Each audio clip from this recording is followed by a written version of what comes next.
और आपका स्वागत है हमारी खास पेशकश में। और इसमें हम बात करेंगे उत्तर प्रदेश के ताज़ा हालातों की। और सीधे चलते हैं लखनऊ, जहां हमारे स्टेट एडिटर आरसी भट्ट हमारे साथ लाइव मौजूद हैं।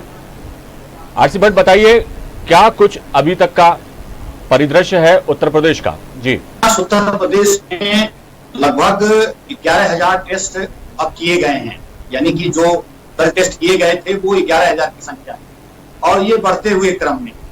और जिस तरह से लगभग 10,000 से ऊपर मरीजों की संख्या हो गई है, ये भी बढ़ते हुए क्रम में। यानी कि जिस तरह से उत्तर प्रदेश में प्रवासी मजदूरों का आगमन हुआ और उसके साथ साथ जिस तरह से लॉकडाउन में ढील दी गई, उसको लेकर कहीं न कहीं अब धीरे धीरे मरीजों की संख्या में इजाफा हो रहा है। लगभग अगर हम देखें तो तकरीबन 500 से अधिक मरीज अब हर रोज मिलने शुरू हो गए हैं कल से, और ये संख्या तेजी से बढ़ रही और उसी तेजी से उत्तर प्रदेश में मौतों की संख्या बढ़ रही है। तकरीबन 15 लोगों की जो मौत कल हो गई है उसका फिगर आ रहा। तो ये निश्चित रूप से कहा जाए कि ये उत्तर प्रदेश में कहीं न कहीं कोरोना का ग्राफ बढ़ता हुआ नजर आ रहा है। ये सरकार की चिंता का विषय है और जैसे कोशिश कर रही है कि किसी तरह से इस चेन को रोका जाए, लेकिन कहीं न कहीं प्रवासी मजदूरों के आने से लगातार ये मुख्यमंत्री जी ने खुद स्वीकार किया है कि वो संख्या बढ़ती हुई नजर आ रही है और उसको लेकर कहीं न कहीं सरकार लगातार कोशिश कर रही है, लेकिन वो नाकाफी दिख रहा है। क्योंकि जिस तरह से टेस्ट की संख्या 25,000 होनी चाहिए और रोज सरकार अभी 11,000 कर रही है। मुख्यमंत्री ने इसको 15,000 तक आगे बढ़ाने की बात अपने टीम 11 के साथ मीटिंग में कही है। उसके साथ साथ जो बेड बढ़ाने की संख्या है वो भी लगातार करने की कोशिश कर रहे हैं।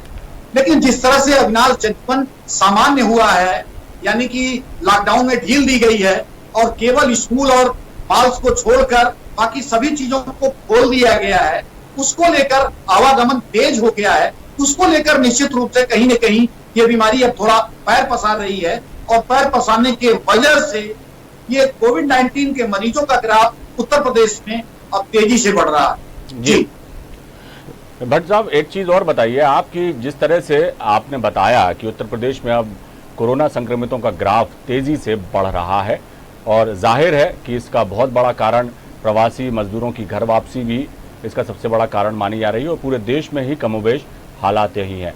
दूसरी बात, सारे ही प्रदेशों में ये बात इस वक्त सबसे बड़ी चिंता की है कि जिस तरह से आर्थिक गतिविधियां शुरू की गई हैं, लोगों की आवाजाही बढ़ती जा रही है सड़कों पर और सार्वजनिक स्थानों पर, उसको देखते हुए क्या कुछ कदम वहाँ की सरकार उठा रही है कि अब जो लोग 2 महीने से लॉकडाउन थे, घरों में थे, अब वो बाहर निकल रहे हैं अपने ज़रूरी कामों से और ख़रीदारी के लिए निकल रहे हैं या और भी तमाम उनकी जो ज़रूरतें उसे पूरा करने के लिए वो निकल रहे हैं बाहर, लेकिन उनको संभाल पाना एक बहुत बड़ी चुनौती है।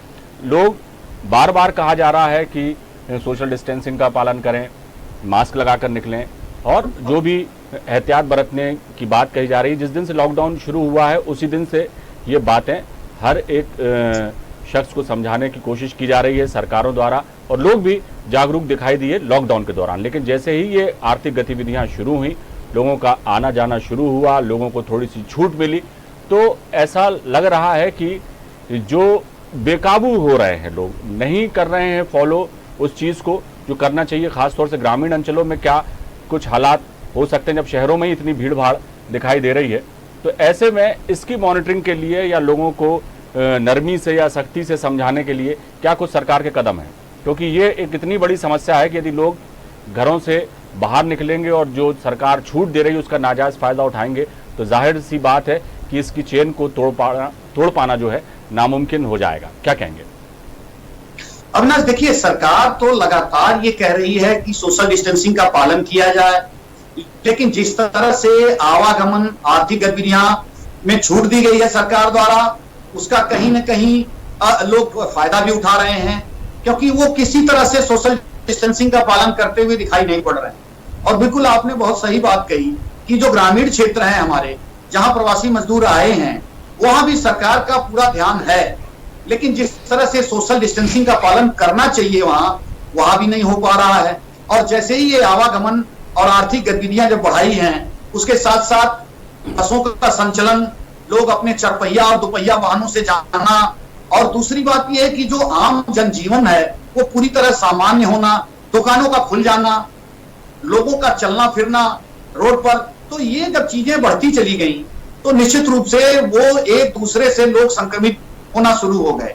और सबसे बड़ी बात यह है अविनाश कि एक चीज देखने को मिला है कि जो प्रवासी मजदूर आए हैं, सरकार कहीं न कहीं उनको ठीक से जो है डायग्नोस नहीं कर पाई है, यानी कि उनको क्वारंटीन करने के साथ साथ उनका जांच करना, ये तमाम चीजें बहुत अच्छे तरीके से नहीं हो पाई है, क्योंकि वो आने के बाद सीधे तौर पर वो अपने अपने घरों को, अपने अपने गांव में वो जा रहे हैं, जिससे एक संकट खड़ा ये हो रहा है कि वहां वो कोविड-19 का प्रसार कर रहे हैं। इस पर सरकार कहीं न कहीं ठोस ध्यान दे नहीं पा रही है। हालांकि उत्तर प्रदेश के सभी जिलाधिकारियों को ये निर्देश दिया गया है और उसके साथ साथ जो जनपद हैं उत्तर प्रदेश के, उसमें सभी जनपदों में नोडल अफसर बनाए गए हैं। उनको पूरी हिदायत है कि आप लॉकडाउन का पालन, उसके साथ साथ सोशल डिस्टेंसिंग का पालन, उसके साथ साथ जो अन्य जरूरी सुविधाएं हैं इस बीमारी से बचने के लिए, वो सारे जतन किए जाएं। लेकिन कहीं न कहीं ये चेन जो बनानी है वो चेन बन नहीं पा रही है, और जिससे निश्चित रूप से अगर हम आगरा की बात करें, कानपुर की बात करें, बस्ती की बात करें, औरैया, उसके साथ साथ सहारनपुर, नोएडा की स्थिति कहीं न कहीं अविनाश सुधर नहीं पा रही है। लगातार जो मरीज हैं वो मिलते जा रहे हैं। सरकार के पेशानी पर ये बल है कहीं न कहीं कि ऐसे ही अगर लगातार मरीज मिलते जाएंगे तो कुछ दिनों में उत्तर प्रदेश में 1000 मरीज हर रोज संख्या हो जाएगी। तो ये बड़ा सवाल है। जी, एक बात और भी देखने में आ रही है कि सरकार तो अपनी तरफ से कोशिश कर रही है, जितनी कोशिश सरकार को करना चाहिए उससे कहीं ज्यादा आगे बढ़कर सरकार इंतजाम कर रही है लोगों के इलाज के और लोगों के पुनर्वास के। जो घर वापसी की है जिन प्रवासी मजदूरों ने, उनको क्वारंटीन किया जाए, उनका इलाज किया जाए, उनकी जांच की जाए, इस तमाम उपक्रम किए जा रहे हैं। लेकिन लोग जो है कहीं ना कहीं लापरवाही बरत रहे हैं। अभी भी उनकी बात समझ में नहीं आ रही कि कितना बड़ा संकट देश पर मंडरा रहा है, और यदि वो लापरवाही बरतेंगे तो वो खुद तो संक्रमित होंगे ही, लेकिन कई लोगों के लिए खतरा वो बन सकते हैं। ये बात लेकिन लोगों की समझ में नहीं आ रही। यही बात समझाने के लिए अब क्या सरकार कुछ इस तरह के कदम भी उठा रही है कि जो सरकारी अमला है, उसके अलावा एनजीओ के सहयोग से या जो सामाजिक कार्यकर्ता हैं उनके सहयोग से लोगों तक ये बात पहुंचाई जाए और घरों घर ये मैसेज दिया जाए कि वो सुरक्षित किस तरह से रह सकते हैं, ज़रूरत पड़ने पर ही बाहर निकलें, या बाहर निकलें तो पूरी एहतियात के साथ निकलें। और इसका सख्ती से पालन करना बहुत ज़रूरी है, क्योंकि अब हमें लंबे समय तक कोरोना के साथ ही रहना है। यदि हम एहतियात नहीं बरतेंगे तो हम अपनी जान के भी दुश्मन बनेंगे और दूसरों के लिए भी खतरा पैदा करेंगे। तो ये बात एक एक शख्स तक, अंतिम छोर के व्यक्ति तक ये मैसेज जाए और वो इस चीज़ को पालन करे, इसको लागू करे और अपनी दिनचर्या में इन एहतियातों को शामिल करे। ये बहुत ज़रूरी हो गया। तो इसके लिए क्या कुछ कदम सरकार उठा रही है या उसको उठाना चाहिए? अविनाश, सबसे पहले तो सरकार ने जितनी भी दुकानें हैं, खासतौर पर जितने भी व्यापारिक प्रतिष्ठान हैं, उन प्रतिष्ठानों पर सबसे पहले तो कोरोना जांच के लिए जो प्राइमरी सेंसर मशीन है उसको लगाए जाने की हिदायत दी है।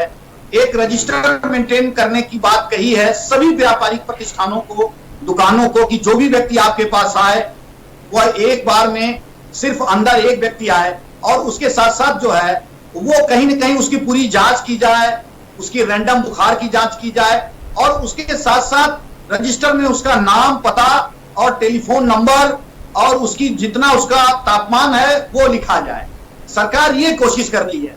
उसके साथ साथ सरकार पूरी तरह से सोशल डिस्टेंसिंग पालन कराने की बात कह रही है, और लिखित आदेश ये सरकार द्वारा उन व्यापारिक प्रतिष्ठानों पर, दुकानों पर ये भेजे गए हैं कि आप सोशल डिस्टेंसिंग का पालन 100% कराएं, और हर व्यक्ति को आने के बाद अच्छी तरीके से उनको सैनिटाइज करें, उनके हाथों को सैनिटाइज करें, उसके साथ साथ उनका तापमान चेक करें, उसके साथ साथ रजिस्टर में उनके नाम, पता और मोबाइल नंबर लिखें, और आने का कारण, जाने का कारण, सब चीजों वहां बताई जाए। और दुकान के अंदर भी एक बार में कम से कम एक व्यक्ति रहे, अगर बड़ा प्रतिष्ठान है तो 5 व्यक्ति रहे, लेकिन उसके साथ साथ कई मानक तय किए हैं। यानी कि अगर हम देखें वो दुकानें जो खाने पीने की हैं, रेस्टोरेंट हैं, आप वहां बैठ के खा नहीं सकते, आप वो सारी प्रक्रिया का पालन करना पड़ेगा जो सोशल डिस्टेंसिंग को मेंटेन करता है।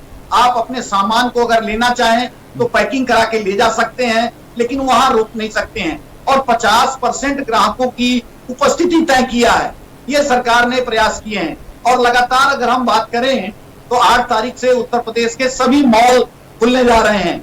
उसको लेकर सरकार ने कड़े दिशा निर्देश जारी किए हैं कि मॉल के अंदर वही व्यक्ति जा सकता है जो व्यक्ति को खरीदारी करनी है, और वो केवल खरीदारी करेगा, दुकान के अंदर जाएगा, पूरी उसकी चेकिंग होगी, उसके साथ साथ सैनिटाइज होगा, और अंदर जो लोग बैठे होंगे वो ग्लव्स पहनेंगे, मास्क लगाएंगे। ये तो बात हो गई शहरों की बात हो गई, ये तो शहरों की बात हो गई कि अगर मास्क लगाएंगे तभी तो अंदर जा सकते हैं। मेरा सवाल ये था आपसे, का पालन करना पड़ेगा। भट्ट साहब, मेरा सवाल ये था कि ये तो बात शहरों की हो गई, शहरों में ज्यादातर लोग इस बात का पालन भी करेंगे और करवाया भी जा सकता है। बात उस अंतिम व्यक्ति तक की है जो उत्तर प्रदेश के अंतिम छोर में बसा हुआ है, ग्रामीण अंचलों में रहता, उस तक ये मैसेज कैसे पहुंचे, वो किस तरह से सोशल डिस्टेंसिंग का पालन करे, वो किस तरह से लोगों से यदि मिलने जुलने जाता है तो किस तरह से वो एहतियात बरते, एक डिस्टेंस बना के रखे लोगों से। ये बात ग्रामीण अंचलों में लोगों तक समझाने की बहुत जरूरत है, क्योंकि जो प्रवासी मजदूर हैं वो शहर में ही आके नहीं बस गए, वो बसे हैं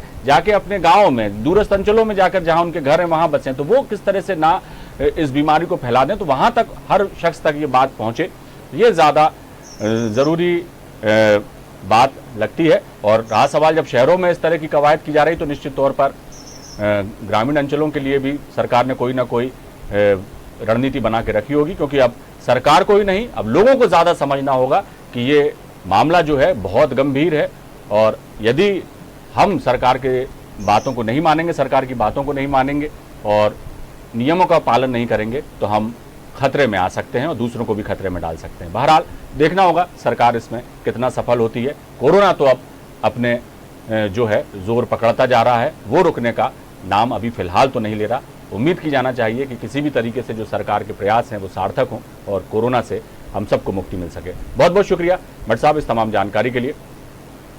तो उत्तर प्रदेश में कोरोना संक्रमितों की तादाद लगातार बढ़ती जा रही है। 10,000 का आंकड़ा वहां पे संक्रमितों की संख्या ने पार कर लिया है। सरकार ने 1 लाख बेड की वहां व्यवस्था की है ताकि कोरोना संक्रमितों का वहां इलाज किया जा सके। सरकार अपनी तरफ से पूरी कोशिश कर रही है, पहले से ही काफ़ी इंतजाम किए हुए हैं, लेकिन जिस रफ्तार से कोरोना अपने पैर पसार रहा है उसको देखते हुए सरकार के सामने बड़ी चुनौती है और लोगों को भी समझना होगा कि सरकार हमारी चिंता कर रही है तो हम भी सरकार की बातों का पूरी तरह से पालन करें। फिलहाल दीजिए इजाजत, बने रहिए आप हमारे साथ। नमस्कार।